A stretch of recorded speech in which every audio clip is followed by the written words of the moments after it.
नमस्कार। स्वागत है आप सभी का आपकी अपनी चैनल भारत की बात गौतम के साथ। दोस्तों, आप सभी लोग जो हमारे दर्शक हैं, आप सभी ग्रामीण हैं, किसान हैं, और आप ग्रामीण और किसान हैं इसलिए हमसे जुड़ते हैं। तो जो चीजें हम सभी को असर करती है, जो चीजें इफेक्ट डालती है हमारे ऊपर, उसके ऊपर चर्चा करना बहुत जरूरी हो जाता है। मित्रों, हम किसान हैं तो हमारी एक तकलीफ हमेशा से रही, और वो है हमारी पैदावार के दामों में इजाफा नहीं होना, लाभकारी मूल्य हमें किसी भी उत्पाद का नहीं मिलना। पिछले साल गेहूं की कटाई के साथ गेहूं के दाम में कुछ बढ़ोतरी होने का आसार दिखता था, और सरकार ने उसके ऊपर तराप लगाई, निर्यात बैन कर दिया। परिणाम ये आया कि पिछले साल गेहूं के जो दाम हमें मिलने वाले थे उसमें कम से कम 25% का हमें अचूक घाटा हुआ। बाजार में जो भी दाम हमें मिले उससे 25% ज्यादा मिलने की पूरी संभावना थी, किंतु सरकार आई बीच में, काट दिए हमारे भावों की बढ़ोतरी की शक्यता को। इस वर्ष भी गेहूं के उत्पाद में कोई बढ़ोतरी नहीं है। देश का कुल जो गेहूं का उत्पाद है इस साल भी पिछले वर्ष के मुकाबले उसमें कोई बढ़ोतरी नहीं है, और प्रतिपक्ष जो कंजप्शन है, जो वपराश है गेहूं की हमारे देश में, उसमें तो बढ़ोतरी है। तो हुआ ये कि इस साल भी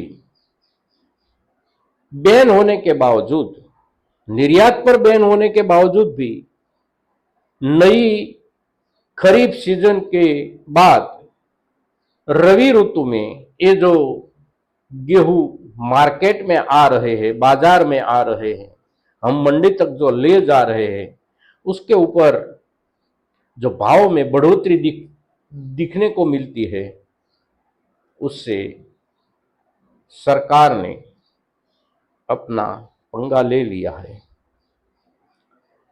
भाव में होती जा रही बढ़ोतरी को सरकार ने दबाने का प्रयास किया है। कैसे किया है देखते हैं।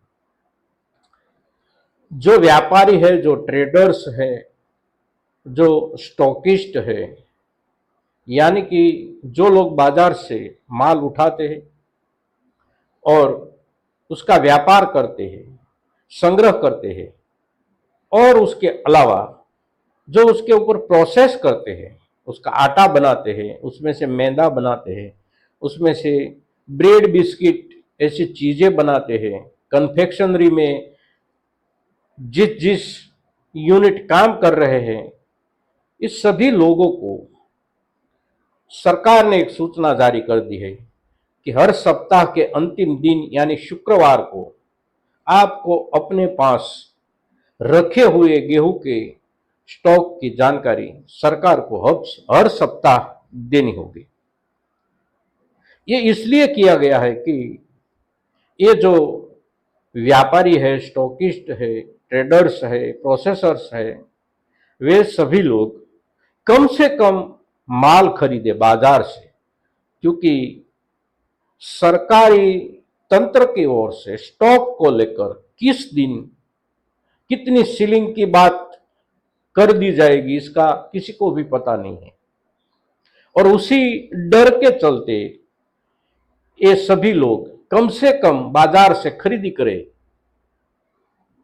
सरकार ये चाहती है। दूसरी ओर सरकार अपने लिए, सरकार जो पीडीएस में, पब्लिक डिस्ट्रीब्यूशन सिस्टम में जो गेहूं बांट रही है, उस गेहूं को बांटने के लिए सरकार के अपने गोडाउन में जो माल होना चाहिए, जो स्टॉक होना चाहिए, वो बहुत कम है। सरकार खरीदना चाहती है, किंतु सरकार ने जो एमएसपी तय की है इस साल, वो तय की 1 क्विंटल के लिए 2275 रुपये, और कुछ राज्यों ने उसके ऊपर 125 रुपये का बोनस अपनी ओर से जाहिर किया। तो हुआ है कि 2400 रुपया सरकार के गोडाउन में माल भरने के लिए सरकार की ओर से प्रस्तावित किया गया। हुआ है कि सरकार जो क्वालिटी हम किसानों से खरीदना चाहती है, उसी क्वालिटी का जो गेहूं है, उसका भाव बाजार में 700 से ज्यादा मिल रहे हैं। और सरकार को चाहिए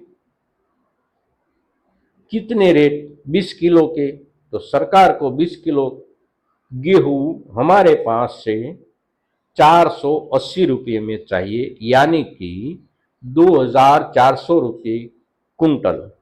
सामने हम किसान को 1 क्विंटल गेहूं का जो भाव मिलता है, वो मिलता है 3500 रुपये। जिस क्वालिटी का ये भाव मिलता है, उस क्वालिटी को सरकार को उसी भाव में चाहिए।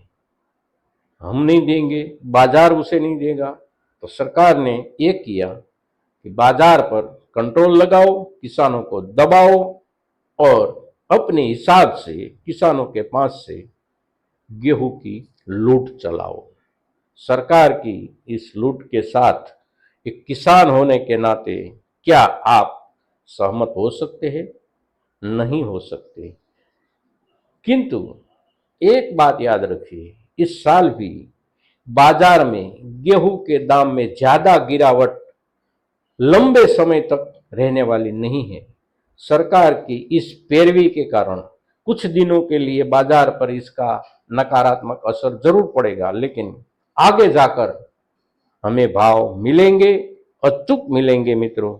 तो इस बात को ध्यान में रखकर आप अपने गेहूं की पैदावार को बेचने या संग्रह करने के मुद्दे पर सोच सकते हैं। जय किसान, जय भारत।